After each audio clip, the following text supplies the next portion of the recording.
Assalamualaikum warahmatullahi wabarakatuh. Perkenalkan, nama saya Dia Sintarit Marahmawati dengan nomor induk mahasiswa 2004 dari program studi S1 Pendidikan Ekonomi Universitas Negeri Malang. Dalam rangka memenuhi tugas akhir mata kuliah Mikro 2, saya akan menyajikan sebuah pembahasan mengenai kasus eksternalitas. Sebelum masuk pada kasus, saya akan membahas tentang apa itu eksternalitas. Eksternalitas atau externality adalah biaya atau manfaat dari kegiatan ekonomi yang dialami oleh pihak ketiga yang tidak terkait dengan aktivitas tersebut. Biaya atau manfaat eksternal tidak tercermin dalam biaya akhir atau manfaat barang atau jasa yang dihasilkan. Biaya eksternalitas merugikan orang lain atau lingkungan. Itu dapat mengambil bentuk seperti radiasi, polusi sungai atau udara, atau kebisingan. Masyarakat sekitar harus menderita dan tidak ada kompensasi untuk itu. Manfaat eksternal adalah efek positif aktivitas ekonomi terhadap pihak lain yang tidak terlibat langsung. Misalnya petani lebah yang mendapat manfaat dari petani buah yang ada di sekitarnya, atau lebah madu dapat dengan mudah memetik sari dari pohon buah tanpa harus membayarnya. Nah, pada video ini saya akan membawakan kasus mengenai eksternalitas negatif yang bertemakan cemari sumur dan pertanian. Warga Bondowoso keluhkan limbah pabrik kertas dan sumpit. Permasalahan lingkungan hidup akan terus-menerus muncul secara serius di berbagai pelosok bumi sepanjang penduduk bumi tidak segera memikirkan dan mengusahakan keselamatan dan keseimbangan lingkungan. Demikian juga di Indonesia, permasalahan lingkungan hidup seolah-olah seperti dibiarkan menggelembung sejalan dengan intensitas pertumbuhan industri. Walaupun industrialisasi itu sendiri sedang menjadi prioritas dalam pembangunan. Tidak kecil jumlah korban ataupun kerugian yang justru terpaksa ditanggung oleh masyarakat luas tanpa ada kompensasi yang sebanding dari pihak industri. Kertas merupakan bagian yang tidak terpisahkan dari kehidupan manusia yang semakin maju dan berkembang seperti saat ini. Sehingga industri pulp atau bubur kertas dan kertas mengalami pertumbuhan yang pesat di Indonesia dan di dunia. Kebutuhan akan kertas di dunia semakin lama semakin meningkat setiap tahunnya. Diperkirakan di dunia membutuhkan tambahan produksi kertas lebih dari 100 juta ton per tahun. Pabrik industri kertas ternyata juga mempunyai dampak negatif bagi manusia dan lingkungan sekitarnya. Salah satunya pabrik kertas PT Bonindo Abadi di Jawa Timur, tepatnya di Kabupaten Bondowoso, Desa Pengauman, Grujugan. Berbagai industri selain menghasilkan produk yang digunakan, manusia juga menghasilkan buangan atau limbah. Untuk diketahui, PT Bonindo merupakan industri yang memproduksi kertas budaya dan sumpit yang diekspor. Bahannya terdiri dari bambu yang kemudian dijadikan pulp. Berdasarkan keterangan warga yang pernah bekerja di pabrik tersebut, limbah berasal dari PT Bonindo Abadi itu merupakan limbah proses produksi pulp. Karena pabrik itu memang memproduksi kertas. Proses produksi pulp atau bubur kertas berbahan baku bambu tersebut dilakukan dengan merendam bambu di dalam kolam air. Air itu lantas diberi zat kimia, kemudian direndam selama beberapa malam. Bambu itu lantas dijadikan pulp untuk selanjutnya dijadikan kertas. Ada 3 macam proses pembuatan pulp, yaitu proses mekanis, proses semikimia, dan proses kimia. Sumber B3 padat di industri pulp dan kertas berasal dari proses pengambilan kembali atau recovery, bahan kimia yang memerlukan stabilisasi sebelum ditimbun. Sumber limbah lainnya ada pada pemesinan kertas, pada pembuangan blowdown, boiler, dan proses pematangan kertas yang menghasilkan residu beracun. Setelah residu tersebut diolah, dihasilkan konsentrat lumpur beracun. B3 bagi lingkungan hidup sangat tidak baik untuk kesehatan masyarakat umum dan makhluk hidup yang ada di sekitar lingkungan tersebut. B3 yang dihasilkan oleh industri-industri sangat merugikan bagi lingkungan sekitar jika tidak diolah dengan baik, terutama B3 padat yang banyak ditemukan di sekitar lingkungan kita. Pada umumnya, pencemaran lingkungan yang disebabkan industri pulp dan kertas antara lain yang pertama, membunuh ikan, kerang, dan invertebrata akuatik lainnya. Yang kedua, masuknya zat kimia karsinogen dan zat pengganggu aktivitas hormon ke dalam lingkungan. Yang ketiga, menghabiskan jutaan liter air tawar. Yang keempat, menimbulkan resiko terpaparnya masyarakat oleh buangan zat kimia berbahaya dari limbah industri yang mencemari lingkungan.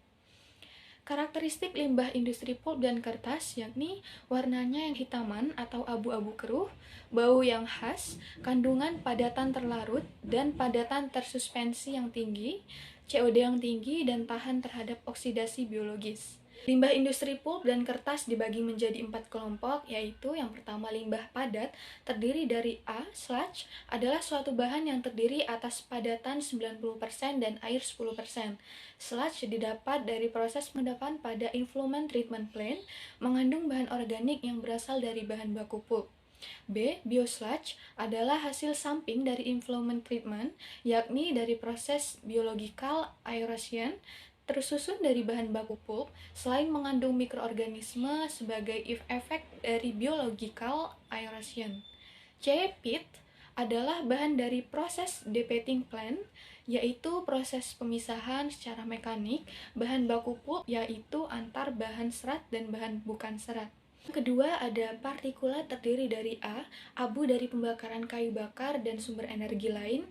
B. Partikulat zat kimia terutama yang mengandung natrium dan kalsium. Yang ketiga ada limbah cair, terdiri dari A. Padatan tersuspensi yang mengandung partikel kayu, serat, dan pigmen. B. Senyawa organik koloid terlarut seperti hemiselikosa, gula, alkohol, lignin, terpenting zat pengurai zat, perekat pati, dan zat sintesis yang menghasilkan BOD atau biological oxygen demand yang tinggi. C. Limbah cair berwarna pekat yang berasal dari lignin dan pewarna kertas. D. Bahan anorganik seperti NaOH, Na2SO4, dan klorin. E. Limbah panas. F. Mikroba seperti golongan bakteri coliform. Dan ada yang keempat, limbah gas, terdiri dari A. Gas sulfur yang berbau busuk seperti merkaptan. A. Gas sulfur yang berbau busuk seperti merkaptan, dan H2S yang dilepaskan dari berbagai tahap dalam proses craft pulping dan proses pemulihan bahan kimia. B. Oksida sulfur dari pembakaran bahan bakar fosil, craft recovery furnace, dan lime kiln atau tanur kapur. C. Uap yang mengganggu jarak pandangan. Proses pembuatan pulp inilah yang diduga menghasilkan limbah pembuangan yang tidak sehat, sebab limbah yang disalurkan keluar pabrik ini mencemari lingkungan sekitar, yakni menyebabkan air sumur warga sekitar berbau dan tak bisa dipergunakan. Bahkan sisa pembuangan limbah pabrik ini juga berbau tidak sedap, terutama saat limbah dibuang dan mengalir ke saluran desa. Selain berbau menyengat, rembesan limbah itu juga menyebabkan beberapa bidang sawah dekat saluran air berwarna hitam dan kuning seperti lumut. Limbah padat industri pulp dan kertas terhadap kesehatan manusia bersifat karsinogenik, yaitu yang pertama asbes yang dapat menyebabkan kanker paru-paru, yang kedua aditif kertas lainnya termasuk benzidine, base-dyes, formaldehyde, dan epichlorohydrin yang berpeluang menimbulkan kanker pada manusia. Yang ketiga ada kromium heksavalen dan senyawa nikel bersifat karsinogenik terhadap paru-paru dan organ pernafasan lain. Menurut Palar atau ion Cr6+, kromium heksavalen dalam proses metabolisme dalam tubuh akan menghalangi atau mampu menghambat kerja dari enzim benzopiren hidroksilase yang dapat mengakibatkan perubahan pada kemampuan pertumbuhan sel, sehingga sel-sel menjadi tumbuh secara liar dan tidak terkontrol atau menjadi sel kanker. Hal inilah menjadi dasar dari penggolongan kromium ke dalam kelompok C yang dapat mengakibatkan perubahan pada kemampuan pertumbuhan sel, sehingga sel-sel menjadi tumbuh secara liar dan tidak terkontrol atau menjadi sel kanker. Hal inilah menjadi dasar dari penggolongan kromium ke dalam kelompok Hal inilah yang menjadi dasar dari penggolongan kromium ke dalam kelompok logam yang bersifat karsinogenik. Yang keempat ada debu kayu, utamanya kayu keras, yang dikenal sebagai penyebab kanker pada saluran pernafasan. Yang kelima ada hidrazin, stiren, minyak mineral, klorinat phenols, dan dioksin yang berpeluang besar menyebabkan kanker. Dioksin adalah senyawa organik yang sukar terdegradasi dan konsentrasinya akan berlipat ganda jika masuk ke dalam rantai makanan karena adanya proses biomagnifikasi. Hal ini menyebabkan konsentrasi dioksin di dalam jaringan tubuh menjadi ratusan kali lebih besar. Tahun 1998, WHO menetapkan ambang batas aman konsumsi dioksin, yaitu 1-4 kg atau sepetriun gram dioksin per kilogram berat badan. Dalam jumlah sedikit saja, dioksin sudah sangat berbahaya, apalagi dalam jumlah besar lainnya yang mudah terbakar. Sebelumnya, pihak Polres bersama Dinas Lingkungan Hidup Bondowoso sudah melakukan interview langsung ke warga, termasuk mengambil sampel limbah yang dikeluarkan pabrik. Sampel limbah tersebut rencananya akan diuji di laboratorium, sehingga dapat diketahui dampak dari limbah tersebut pada lingkungan maupun kesehatan. Keluhan warga juga dituangkan dalam surat pernyataan terdampak limbah yang ditandatangani 100 warga Desa Pekauman, Grujugan, khususnya Dusun Daringan yang dilintasi saluran pembuangan limbah pabrik tersebut.